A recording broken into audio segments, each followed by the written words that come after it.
You've undoubtedly heard the phrase, birds of a feather flock together.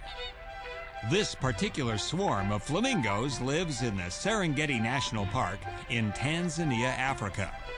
Why do they gather in such large colonies? Safety and protection. Of course, once they're safe and protected, flamingos like these are free to devote their time to things like preening, which is using their bills to distribute oil from a gland at the base of their tail to their feathers for waterproofing. Another big reason that flamingos swarm like this is the need to display themselves for the purposes of breeding. Speaking of swarms, here's a giant flock of Kilias, also known as the East African weaver bird. It's not hard to see why these birds are often mistaken for locusts. They swarm in groups that have numbered over 1 million. These particular Kilias are in the Okavango in Africa. They're less than 5 inches long and weigh just about half an ounce.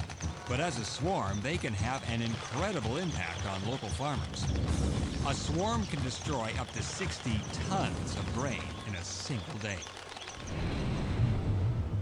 Our final swarm is this gathering of butterflies in the Oyamel fir forests of El Rosario, Mexico.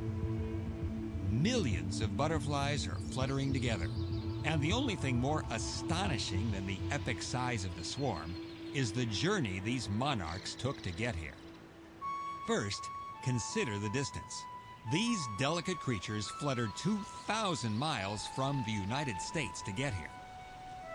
Now, ponder this astonishing fact. They fly here by pure instinct. Only every 4th or 5th generation of butterfly makes this colossal odyssey. These are probably the great-great-great-grandkids of the last generation of monarchs who flew down here to bond with their buds.